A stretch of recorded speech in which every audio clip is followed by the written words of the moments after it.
Well, hey there folks, this is Vlad from Review Outdoor Gear, and today I want to review this camping stove. This is the Chef Everest 2X. It's been my go-to camping stove for probably a year now, and I really like it, so I wanted to kind of tell you guys about it and give you some information about it. Like I said, it's called the 2X because it's a two-burner stove. You've probably seen this type of stove around, pretty commonly, like the Coleman stoves or whatever. This one's a little bit different. It still uses propane and whatnot, but the whole reason I got this stove is I was camping once and had one of those basic cheaper stoves, and I came into camp in the evening and the stove worked great in the evening, and then in the morning I got up and it had been a really cold night, probably below freezing, and I went to cook my food and I had a full canister of fuel and it just wouldn't work. The flame was barely going. It was kind of just fizzling. So I came home after that and I'm like, I need a good, strong stove that can alleviate those questions. So this is my solution. I do a lot of camping kind of in colder climates where it gets below freezing pretty often. So the reason I got this is it's a very powerful stove. It's designed to provide the same amount of fuel and heat kind of regardless of the elevation and temperature. Most stoves like this will put out about 10,000 BTUs per burner, which in a BTU is just, if you don't know, it's just like a measurement of heat. It's like a heat unit. So most stoves will put out about 10,000 per each burner. And if it's like warmish outside or like down in maybe the 40s, that works pretty well. But on this stove, each burner puts out 20,000 BTUs, and I think that's the highest as far as I know of on the market in like a easily portable stove. And I've been using it for a year and it's been amazing. It's never, regardless of how cold it is, it's always worked well. It's always super hot. But that being said, you can still fine tune the heat really well. You can make it super low simmer. You can crank it up really high, and I'll show you that. So it does use propane. It does come with a little neck adapter here for like a 1 pound propane tank.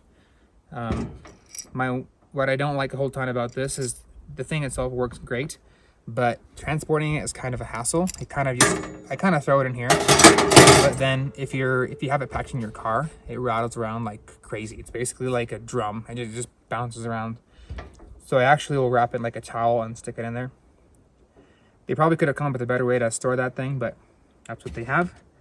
You can also buy an adapter for the stove for the bigger propane tanks, like the 5-gallon ones or the 2.5-gallon ones if you're on a longer trip.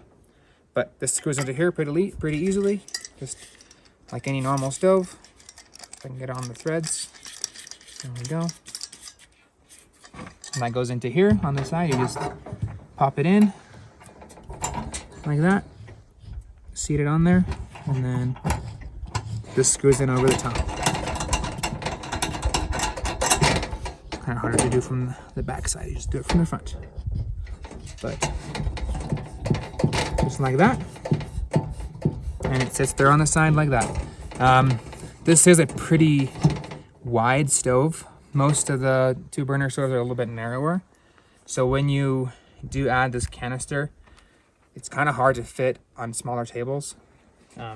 You can kind of see if I would turn this around on like a standard kind of camping table, it's just about hanging off the edge. Any smaller tables are kind of hanging off, and then you're forced to turn it the other way and take up more table space. So it is a pretty big one, but that's kind of the trade-off you get. The construction overall is pretty nice. It's all metal except the knobs here, and these little plastic latches here.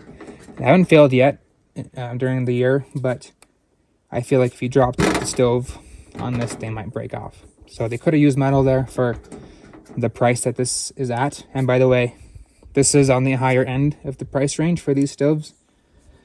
Usually these kind of stoves run around like low end, maybe 50 to like $100. This one's 130 as of now.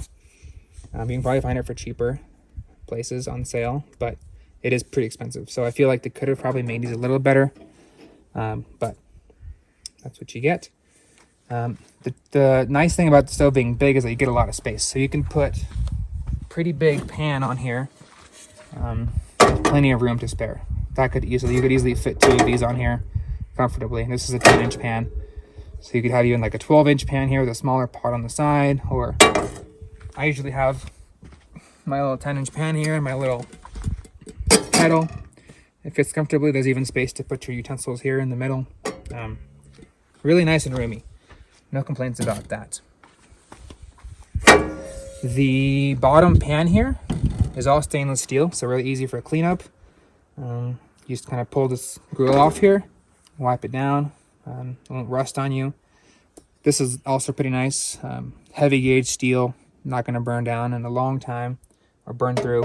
And it kind of just pops into these little holes here and sits there.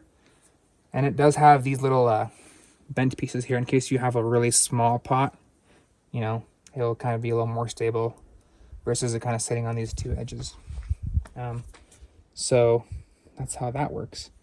Like I said, it is pretty powerful, so I'll fire it up. It does have a built-in igniter, so you don't have to have a lighter or anything. So you just turn this on and you hit the igniter, and there it goes. So really nice heating elements. They're the very even heat, and they have the little like surrounding heat shield, which makes it really windproof. I've never had it go out or be blown out with wind, and it produces a ton of heat. This is not even full blast. Like, this is what it's like on a full blast, and it's hot. Like, I've never actually had to have it on full blast, which is good because I know I have reserve in case it does get really cold. But you can also turn it down to a really low simmer. You can see it's barely going, but there's this tiny little bit of a flame down there. So I love that about it. It's very controllable. And really good for like actual cooking, not just boiling water, which is what the whole purpose of the camp stove is. The construction of the rest of the stove is metal. It's just painted red. Another complaint I have, I'm not sure if this is just my stove specifically, but the heating elements are kind of tilted at an angle. You can kind of, if you come closer on this one, you can kind of see it. If you actually come down here, you can notice that it's actually not level to the stove, which I'm not sure why that is.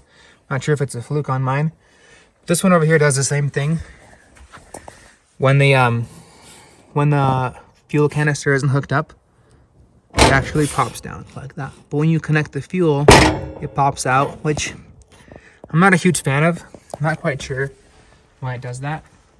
But like I said, I'm not sure if that's just my stove or that's how they all are. So I do have a couple complaints about it. The plasticky things, the rattly propane connector, and the lopsided fuel elements. I mean the heating elements, but they do work. This one works just fine as well. But just nothing's perfect, I guess. So this connects really easily. You just pop that off of there like that. Super easy. To fold it down, you just bend these tabs down, those fold inside like that. Super easy to set up and put away. And then on the underside here, you have a little handle, so you can grab it and carry it off. It's pretty heavy. I'm not sure exactly how heavy it is, probably like 10-15 pounds. So you won't be taking this thing backpacking anytime soon.